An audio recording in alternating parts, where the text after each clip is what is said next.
የታደለ ሮባ ሚስት የሆነችውን ወይዘሮ ቤተልሔም ተስፋዬን ገመና እንካችሁ ሲል በፌስቡክ ገጹ አንድ ግለሰብ አስቀምጧል። እንግዲህ ይህ ሰው ካናዳ ቶሮንቶ ነዋሪ የሆነ አቶ ምስክር የሚባል ኢትዮጵያዊ ሰሞኑን በማህበራዊ ሚዲያ ላይ መነጋገሪያ ስለነበረው የአርቲስት ታደለ ሮባ ባለቤት ወይዘሮ ቤተልሔም ተስፋዬ ጉዳይ የቀድሞ ባለቤቷ ወዳጅ ነኝ በማለት የሚከተለውን ጽሑፍ በፌስቡክ ገጹ አድርሷል። ጽሑፉ የግለሰቡን ሀሳብ የሚያንጸባርቅ ሲሆን ተቃራኒ ምላሽ ያለው ሰው ምላሽ ሰጡበት በማለትም ጭምር አስቀምጡ። እንግዲህ ይህ ምስክር የተባለው ግለሰብ የተናገረው ስለ ቤተልሔም ተስፋዬ አወጣሁት ያለው ገመና ምንድን ነው? ለምንስ የወይዘሮ ቤተልሔም ተስፋዬን ገመናዋን ለመናገር ፈለገ? ተናገርኩት ያለው ገመናስ ምን ያክል እውነት ነው?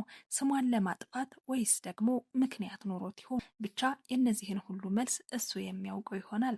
ወደ 5 የሚደርሱ ጥያቄዎችንም በጽሁፍ መጨረሻ ላይ ቤተልሔምን ይዛችሁ የምትቀርቡ ጋዜጠኞች ይህንን ጠይቁልኝ ሲል 5 የሚሆኑ ጥያቄዎችን አስቀምጧል። እነዚህ ጥያቄዎች ምንድን ናቸው? የእነዚህን ሁሉ ጥያቄዎች ሙሉ ምላሹን አዘጋጅተናል፣ እንደሚከተለው እናደርሳችኋለን። ሰላም እንደምን ቆያችሁ? በተለያየ የዓለም ክፍል የምትገኙ የተወደዳችሁና የተከበራችሁ ውድ የሳምራን አዲስ ቤተሰቦች እኛን ቀዳሚ ምርጫችሁ ስላደረጋችሁ ምስጋናችን ላቅ ያለ ነው። ቻናላችን እንደምታውቁ አዝናኝ፣ አስተማሪ፣ ወቅታዊ ሁነቶችና ትርክቶች የሚቀርቡበት መሰናዷችን ነው። ቪዲዮ ላይክ፣ ሼር፣ ሰብስክራይብ በማድረግ የዘወትር ቤተሰብ ሁኑ። የለቀቅናቸው አዳዲስ ቪዲዮዎች በቀጥታ እንዲደርሳችሁ የደውል ምልክቷን ተጫኑ።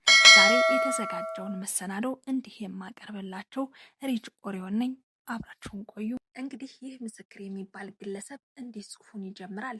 በቅድሚያ ይህንን ጽሑፍ የምጽፈው ወይዘሮ ቤተልሔም ከቅርብ ጊዜ ወዲህ በተለያዩ ሚዲያዎች ላይ እየቀረበች የምትሰጣቸው ቃለምልልሶች ከግል ስብዕናዋ ጋር የሚጋጭና ማስመሰል የተሞላበት በመሆኑ ትውልድ ከዚህ አይነት አስመሳይነት እንዲጠበቅ ለማስተማር ነው ሲል ይቀጥላል። ሰዎች ወደ አደባባይ ሲወጡ የራሳቸውን ገመና ቢቻል ማስተማሪያ ቢያደርጉ፣ ካልሆነ ግን ዝም ቢሉ ተመራጭ ነው ብዬ አስባለሁ ይናገራል። እኔ ቤተልሔምን የማውቃት በ1990ዎቹ አጋማሽ ሲሆን ጓደኛዬ የመጀመሪያ ባለቤቷ ስለነበረ በእርሱ አማካኝነት ነው። ጓደኛዬ አቶ ወንድማገኝ ያሌ የኢትዮ ቴሌኮም ጉለሌ ቅርንጫፍ ምክትል ስራ አስኪያጅ የነበረ ሲሆን እኔ ከሀገር እስከወጣሁበት ጊዜ ድረስ እዛው መስሪያ ቤት ይሰራ እንደነበር መረጃው አለኝ። ለሰርጉም ሚዜ ነኝ ሲል ይናገራል። የቤተልሔም የአቶ ወንድማገኝ የሰርግ ቀን የምርጫ 97 የቅንጅትና የኢህአዴግ የምርጫ ቀስቀሳ ሰልፍ ከሚካሄድበት አንድ ሳምንት በፊት በአዲስ አበባ ሂልተን ሆቴል ነበር። ቤተልሔም በቬሎ ተሞሸረች። ሂልተን በነበረው ሰርግ ላይ አንጋፋው ድምፃዊ ማህሙድ አህመድ ካልዘፈነልኝ በማለቷ ከፍተኛ ክፍያ በመክፈል ማህሙድ አህመድ እንዲዘፍን ተደርጓል። በጣም የሚገርመው ማህሙድ የሚያስታውሰው ባይሆንም ከታደለ ሮባ ጋርም ስትጋባም አሜሪካ ሆኖ የመልካም ምኞት መግለጫ ሲሰጥ ቀድሞ ዘፍኖ ያጋባትን ሰው ነው። ወይዘሪት ቤተልሔምና ታደለ ሮባ መልካም ጋብቻ ሲል በቲቪ የታየው። እናም ቤተልሔም ሰርግ ስታደርግ የ4 ወር ነፍሰ ጡር ነበረችና ባገባች በ5 ወሯ ወንድ ልጅ በሰላም ተገላገለች። ልጁ ከተወለደ ከዓመት በኋላ ግን የቤተልሔምና የአቶ ወንድማገኝ ትዳር ነፋስ ገባበት። በየዕለቱ ጠብና ጭቅጭቅ መጣ። ቤተሰብ ከሽማግሌዎች ጋር በመሆን ጥንዶችን ለማስታረቅ ጥረት ቢያደርግም ቤተልሔም አሻፈረኝ በማለቷ እሷ ልጇን ይዛ እናቷ ቤት ስትቀር ቀድሞውንም እናቷ ቤት ነበር የገባችው። አቶ ወንድማገኝ ቤቱን ለቆ ወጣ።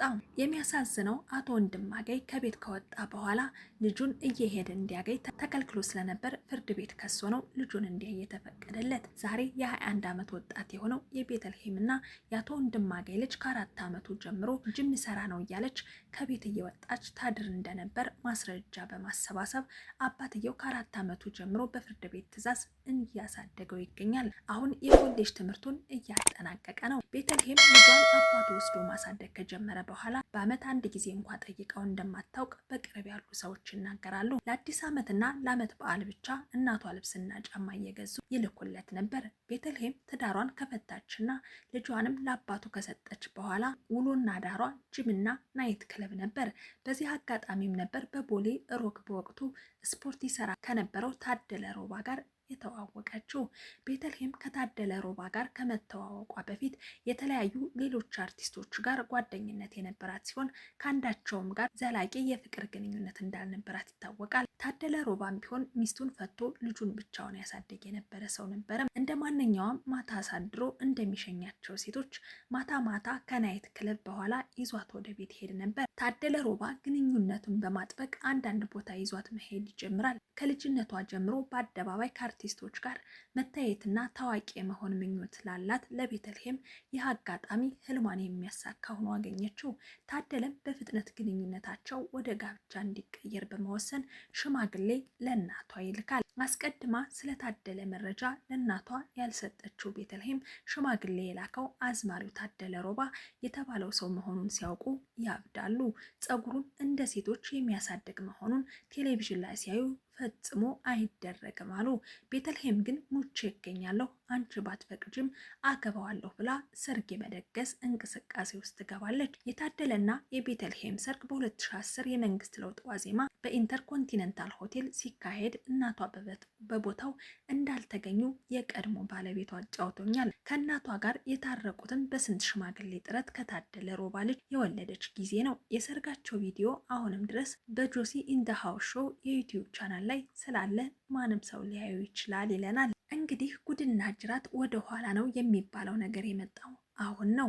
የታደለና ቤተልሔም ሰርግ ላይ የታደለ ሚዜ የሆነው ሰይፉ ፋንታሁን ከሰርጋቸው በኋላ ሁለቱንም በሰይፉ በኢቢኤስ ላይ እንግዳ አድርጎ ሲያቀርባቸው ቤተልሔም ሌላ ሰው ሆና ነበር የቀረበችው።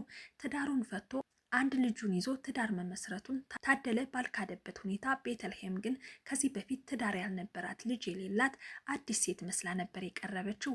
ይህንንም የሰይፉን ዩቲዩብ ቻናል በመመልከት ማረጋገጥ ይቻላል ሲልም ያስቀምጣል። ከዚህም አልፎ ጋዜጠኛ ሰይፉ ፋንታሁን እኔ እንኳን ሰይፉን ጋዜጠኛ ለማለት አልደፍርም ሲልም ይናገራል። እንዲህ የሚል ጥያቄ ያቀርብላቸዋል።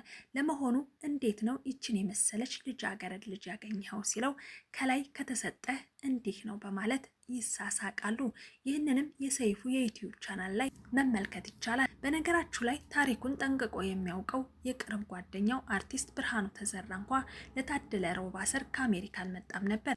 ሲሆን እንደ ቅርብ ጓደኝነቱ ለታደለ ሚዜ መሆን ያለበት ከሰይፉ ይልቅ ብርሃኑ ይቀርበው ነበር። ብርሃኑ ግን ለሰርጉ እንኳን አልመጣም። እንግዲህ ይቺ ቤተልሔም ናት ከቅርብ ጊዜ ወዲህ የስነ ልቦና ባለሙያ ሆና ስለ ፍቅር ግንኙነቶችና ስለ ቤተሰብ ብቁ ሰዎች ሁልጊዜ ሁሉንም ነገር ለማህበረሰቡ ዳምፕ ማድረጉ አደጋ እንዳለው እንደዚህ ኤጅ ግሩፕን እየከፋፈለ የማይገባቸው ልጆቻችንን እንዳናጣ ስተነትን የምትታየው። ለዚህ ጽሁፌ ምክንያት የሆነኝ በተወዳጁ አርቲስት ቴዲ አፍሮ ባለቤት አምለሰት ሙጬ የዩቲዩብ ቻናል ላይ ሰሞኑን ቀርባ የተናገረችው ጉዳይ ነው። ብዙዎችን ከጥናቱ ምንጭ ትክክለኛነት ላይ አስተያየት ሲሰጡ ብመለከትም የኔ አስተያየት ግን ከዚህ የተለየ ነው። ቤተልሔም በዚህ ቃለ ምልልሷ ላይ ትዳር ከፈቱ ሴቶች ጋር የምትውል ሴት ትዳሯን የመፍታት እድሏ 75 ከመቶ ነው ትላለች። በመጀመሪያ ደረጃ ቤተልሔም የመጀመሪያ ትዳሯን ስትፈታ የዲፕሎማ ምሩቅ እንደነበረች ነው የማውቀው። ከፍቻዋ በኋላ ተምራለች ቢባል እንኳ የትና መቼ እንደተማረች ሳይገለጽ የማስተርስ ዲግሪ ባለቤት መሆኗን እየጠቀሱ ሚዲያ ላይ ሲያቀርቡ ብዙ ታዝቤያለሁ። እርግጥ አንዳንድ ሰዎች ገንዘብ እየሰጡ ሚዲያ ላይ ይቀርባሉ ሲባል ስለሰማሁ አልገረመኝም። ለመሆኑ አንድ ሰው በማስተርስ ዲግሪ ስለተመረቀ ብቻ የስነ ልቦና አማካሪና ተንታይ ተብሎ ሚዲያ ላይ ይቀርባል ወይ? አምለሰትስ እንዲህ አይነት ሰው ወደ መድረኳ ስታቀርብ ትንሽ የቤት ስራዋን ለመስራት ትንሽ የቤት ስራዋን ለምን አልሰራችም? ጥናት እያለች ስትዘበዝብስ ከየት አመጣሽው አይባልም። ከሁሉም የገረመኝ ደግሞ ከታዋቂው የስነ መለኮት መምህርና የስነ ልቦና ባለሙያ ዶክተር ወዳጀነህ መሐረነ ጋር አንድ ቴሌቪዥን ላይ ስነ ልቦና ልተነትን ነው ብላ የመጣች ጊዜ ሀገር ጃርት እያበቀለች ነው አስብሎኛል። ደግነቱ ይህ ፕሮግራም ከዶክተር ወዳጀነህ ጋር ባለመስማማት ፕሮግራሙ መቆሙ ብዙም ሳይቆይ ቲክቶክ ላይ ሲነገር ሰምቻለሁ። ግን ባየሁት አንድ ሁለት ፕሮግራም ላይ ቤተልሔም ዶክተር ወዳጀነህን ስለ ስነ ልቦና ሳይንስ ልታስተምረው ማይኩን ለረጅም ጊዜ ይዛ ስታወራ ትታያለች። ግንኙነታቸው የተቋረጠውን በጸብ እንደሆነ ሰምቻለሁ። አልገረመኝም። ዶክተር ወዳጀነህ ቢቸግረው አውርታ እስክትጨርስ አንገቱን እየነቀነቀ ያዳምጣት ነበር። ቤተልሔም ካሏት የዩኒቨርሲቲ መምህራንን በአንድ አዳራሽ ሰብስባ ስለሙያችሁ ልንገራችሁ ከማለት የማትመለስ ግለሰብ ሴት እንደሆነች መመስከር እችላለሁ። ሰዎች ለሌሎች አርአያ መሆን ከፈለጉ በራሳቸው ሕይወት ውስጥ ያሳለፉትን ገልጸው በሀቅ ልምዳቸውን ማካፈል ችግር የለውም። ካልሆነም ዝም ማለት እየተቻለ ቤተልሔም የትዳር አማካሪና ምሳሌ ሆና መምጣቷ አስቤው ደግሞ የተወኩት ጉዳይ ነው። ልጇን ለአንድ ጊዜ ዞር ብላ አይታ የማታውቅ ሰው እንዴት ስለ መልካም ትዳር ልትመክር መጣች? ለመሆኑ እሷ የመጀመሪያ ትዳሯን ከፈታች በኋላ ቢያንስ ለ10 ዓመታት ያህል ፈት ነበረች። እናም ፈት ስለሆነች ስንት ሴት ባለ ትዳር ጓደኞቿን አፋታለች? ምን ብላስ መከረቻቸው? ከእሷ ጋር ስለዋሉ ብቻ ትዳራቸውን ሲፈቱ አይታለች? ይህንን ማስረጃ ልታረጋግጥልንስ ትችላለች? ለመሆኑ እሷ ከመጀመሪያ ትዳሯ የተፋታችው በዙሪያዋ ፈት ሴቶች ወይም በእሷ አባባል ሲንግል ማም ስለነበሩ ምክራቸውን ሰምታ ነው? የፈታች ሴትን አጠገብ ማስቀመጥ አይገባም ስትል ምን ማለቷ ነው? መልስ አልባ ጥያቄ ነው። ከዚህ በኋላ ቤተልሔምን ሚዲያ ላይ ይዛችሁ የምትቀርቡ ጋዜጠኞች የሚከተሉትን ጥያቄዎች ብትጠይቁልኝ ደስ ይለኛል ሲልም 5 ጥያቄዎችን አስቀምጧል። አንደኛ፣ ለመሆኑ የመጀመሪያ ትዳርሽን የፈታሽው በምን ምክንያት ነው ስትሉ ጠይቁልኝ ብሏል። ሁለተኛ፣ በመጀመሪያ ትዳርሽ ውስጥ ሆነሽ የወለድሽውን ልጅሽን የካድሽው ለምንድን ነው? ሶስተኛ፣ ለመሆኑ ማስተርስ ዲግሪ ተማርኩ የምትይው የት ዩኒቨርሲቲ ተምረሽ ነው? ማስረጃሽን አቅርቢ። አራተኛ፣ በማንኛውም ኢንተርቪው ላይ ስለ አባትሽ ምንም ስትናገሪ አትታይም፣ ለምንድን ነው? አምስተኛ፣ ለመሆኑ ዶክተር ወዳጀነህ ጋር የተጣላችሁበት እውነተኛው ምክንያት ምንድን ነው? ከነዚህና ሌሎች ጥያቄዎችን በግልጽነት የምትመልስ ከሆነ ለዓመታት የተደበቀ ቅሌት ግልጽ ይሆናል ብዬ አምናለሁ ሲል ምስክር ከቶሮንቶ ብሎ በፌስቡክ ገጹ አስቀምጧል። እንግዲህ ውድ የዛምራን አዲስ ቤተሰቦች ይህ ምስክር ነኝ ከቶሮንቶ ብሎ ራሱን የቤተልሔም የድሮ ባል ወዳጅ ነኝ ብሎ ራሱን የገለጸ ግለሰብ እንዲህ ነበር ስለ ቤተልሔም የተናገረው። እንግዲህ እውነት ነው ያለው እሱ እንግዲህ አስቀምጧል። እኛም እንዲህ አድርሰናችኋል።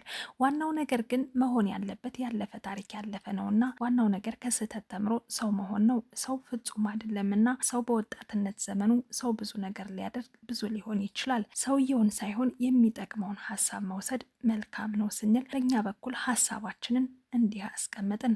ውድ ቤተሰቦች እናንተስ በዚህ ጉዳይ ላይ ምን ትላላችሁ? እስኪ ሀሳብ አስተያየታችሁን ኮሜንት መስጫ ሳጥን ላይ አጋሩን። ውድ የዛምራን አዲስ ቤተሰቦች አብራችሁን እስከ ፍጻሜው ስለዘለቃችሁ ምስጋና የላቅ ያለ ነው።